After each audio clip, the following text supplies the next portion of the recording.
வருங்கால காவல்துறை நண்பர்கள் அனைவருக்கும் வணக்கம். இன்றைக்கி நம்ம என்ன பார்க்க போகிறோம்னா, உயிரியல் 6ஆம் வகுப்பில் செல் அப்படிங்கிற பாடத்தை தான் பார்க்க போகிறோம். நம்ம சேனலுக்கு புதுசாக இருந்தால் சப்ஸ்கிரைப் பண்ணிங்க. வாங்க வீடியோக்குள்ளே போகலாம். செல்லு வந்து இரு வகையாக பிரிக்கிறோம். ஒன்று ப்ரோகாரியோட் செல்லு, இன்னொன்று யூகாரியோட் செல்லு. ப்ரோகாரியோட் செல்லில் தெளிவான உட்கரு கிடையாது. அதே யூகாரியோட் செல்லில் தெளிவான உட்கரு காணப்படும். அடுத்து உயிரினங்களின் அடிப்படை அலகு செல். அனைத்து உயிரினங்களும் ஒரு செல் அல்லது பல செல்களானவை. கொஸ்டின் எப்படி கேட்பாங்கன்னா, உயிரினங்களின் அடிப்படை செயல் அலகு எது அப்படின்னு கேட்பாங்க. ஆன்சர் செல். இந்த செல்லை நம்ம வெறுங்கண்ணால் பார்க்க முடியாது. கண்ணுக்கு தெரியாத மிகச்சிறியது. அடுத்தது செல்லை கண்டறிந்தவர் யார்? ஆன்சர் பார்த்திங்கன்னா ராபர்ட் ஹூக். இவர் இங்கிலாந்து நாட்டை சேர்ந்தவர். கூட்டு நுண்ணோக்கியை உருவாக்கினார். அந்த கூட்டு நுண்ணோக்கி மூலம் செல்லை கண்டறிந்தார். 1665ஆம் ஆண்டு மைக்ரோகிராஃபியா என்ற நூலை எழுதியவர் யார்?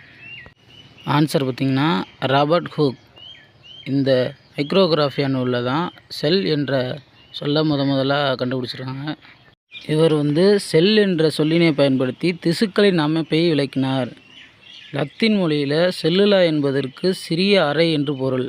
இந்த செல் 3 முக்கிய பகுதிகளாக கொண்டுள்ளது. ஒன்று செல் சவ்வு, சைட்டோபிளாசம், உட்கரு. இந்த 3ஐயும் கொண்டுள்ளது. கோழி முட்டையில் வெண்மை பகுதி ஆல்புமினால் ஆனது. அதை தான் நம்ம சைட்டோபிளாசம் என்று அழைக்கிறோம். அந்த வெள்ளை நிற பகுதி சைட்டோபிளாசம் என்று அழைக்கப்படுகிறது. பாக்டீரியாக்கள் மிகச்சிறியது. அது ஒரே செல்லால் ஆனவை. அதோட விட்டம் பார்த்திங்கன்னா 0.1 முதல் 0.5 மைக்ரோமீட்டர் வரை அளவு காணப்படுகிறது. நமது உடலில் காணப்படும் மிக நீளமான செல் எது என்றால் நரம்பு செல். செல்லு அனைத்து உயிரினங்களுக்கும் ஒரே அளவாக காணப்படும். ஒரு செல் உயிரினத்திற்கு எடுத்துக்காட்டு என்னென்னா பாக்டீரியா, அமீபா, கிளாமிடோமோனஸ் மற்றும் ஈஸ்ட். அதே போல் பல செல் உயிரினங்களுக்கு எடுத்துக்காட்டு என்னென்னா ஸ்பைரோகைரா, மாமரம், மனிதன். இவையெல்லாம் பல செல் உயிரினங்கள். தோராயமாக மனித உடலில் உள்ள செல்களின் எண்ணிக்கை 3.7 × 10⁻13. ஒரு செல் உயிரியான பாக்டீரியாவில் ப்ரோகேரியாட்டிக் செல்கள் காணப்படுகின்றன. புவியில் முதலில் உருவான செல். ஆன்சர் பார்த்திங்கன்னா ப்ரோகேரியாட்டிக் செல்கள். ப்ரோகேரியாட்டிக் செல்களுக்கு எடுத்துக்காட்டு எக்ஸசெரியா கோலை பாக்டீரியா. ப்ரோகேரியாட்டிக் செல்கள் தெளிவான காணப்படுவதில்லை. அதே யூகேரியாட்டிக் செல்களில் தெளிவான உட்கருகளை கொண்டுள்ளன. யூகேரியாட்டிக் செல்களுக்கு எடுத்துக்காட்டு தாவர செல்கள், விலங்கு செல்கள், பெரும்பான்மையான பூஞ்சைகள் மற்றும் ஆல்காக்கள். இவையெல்லாம் யூகேரியாட்டிக் செல்கள். இந்த யூகேரியாட்டிக் செல்களை சவ்வினால் சூழப்பட்ட நுண்ணுறுப்புகளை கொண்டுள்ளது. அடுத்து ப்ரோகேரியாட் மற்றும் யூகேரியாட் செல்களுக்கு இடையே உள்ள வேறுபாடை தான் பார்க்க போகிறோம். ப்ரோகேரியாட்டிக் செல்கள் 1 முதல் 2 மைக்ரான் விட்டம் கொண்டவை. அதே யூகேரியாட்டிக் செல்கள் 10 முதல் 100 மைக்ரான் விட்டம் கொண்டவை. ப்ரோகேரியாட்டிக் செல் செல் நுண்ணுறுப்புகளை சுற்றி சவ்வு காணப்படுவதில்லை. யூகேரியாட்டிக் செல்களில் செல் நுண்ணுறுப்புகளை சுற்றி சவ்வு காணப்படுகிறது. யூகேரியாட்டிக் செல்களில் தெளிவான உட்கரு காணப்படுகின்றன. யூகேரியாட்டிக் செல்களில் தெளிவற்ற உட்கரு காணப்படுகின்றன. ப்ரோகேரியாட்டிக் செல்களில் நியூக்ளியோலஸ் காணப்படுவதில்லை. யூகேரியாட்டிக் செல்களில் நியூக்ளியோலஸ் காணப்படுகிறது. ப்ரோகேரியாட் மற்றும் யூகேரியாட் செல்களுக்கு இடையான அந்த வேறுபாடை முக்கியமாக படித்து வச்சுங்க. 2 இம்பார்ட்டனாக கேட்பாங்க, மாற்றி கேட்பாங்க. 2ஐயும் குழப்பி கொடுப்பாங்க. எது சரியானவை அப்படின்ட்டு கொடுப்பாங்க. நம்ம தான் படித்து ஆன்சரை கரெக்டாக போடணும்.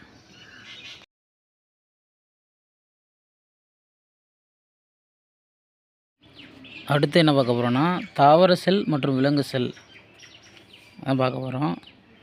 தாவர செல்கள் விலங்கு செல்களை விட அளவில் பெரியவை. தாவர செல்கள் அதனை சுற்றி வெளிப்புறத்தில் செல் சுவரையும் அதனை அடுத்து செல் சவ்வினையும் கொண்டுள்ளது. நுண்குமிழ்கள் காணப்படுவதில்லை. தாவர செல்லில் நுண்குமிழ்கள் காணப்படுவதில்லை. சென்ட்ரியோல்களும் காணப்படுவதில்லை. அடுத்து விலங்கு செல்லில் செல் சுவல் காணப்படுவதில்லை. விலங்கு செல்லில் சென்ட்ரியோல்கள் காணப்படுகின்றன. அடுத்து என்ன பார்க்க போகிறோன்னா செல்லின் நுண்ணுறுப்புகள் மற்றும் அதன் பணிகள். செல்லை தாங்குபவர் அல்லது பாதுகாப்பவர் என்று அழைக்கப்படுபவர் யார்? ஆன்சர் செல் சுவர்.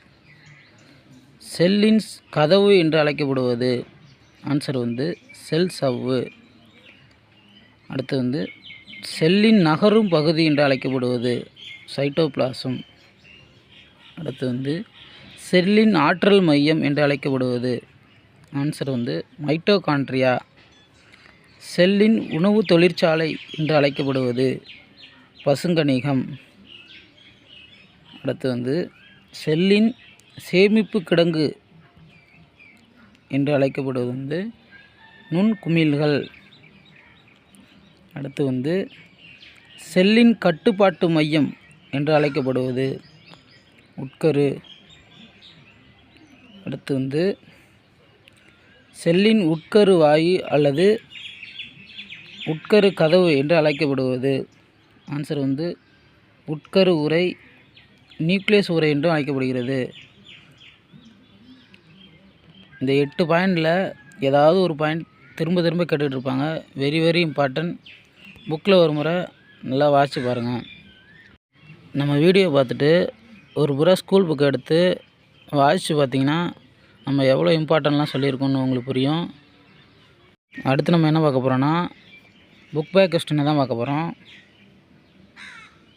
அதுக்கு முன்னாடி நீங்கள் ஸ்கூல் புக்கை வாங்கி படிங்க. ஸ்கூல் புக் இல்லாமல் படிக்க ஆரம்பிக்காதீங்க. ஸ்கூல் புக் கண்டிப்பாக வாங்குங்க. ஃபஸ்ட்டு கொஸ்டின் செல்லின் அளவை குறிக்கும் குறியீடு ஆன்சர் மைக்ரோமீட்டர்.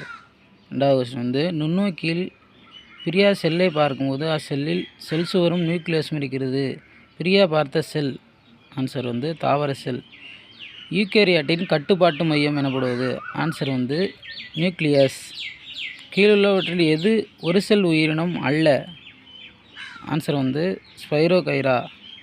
யூகேரியட் செல்லின் நுண்ணுறுப்புகள் காணப்படும் இடம் சைட்டோபிளாசம். கோடிட்ட இடங்களை நிரப்புக. செல்களை காண உதவும் உபகரணம் ஆன்சர் நுண்ணோக்கி.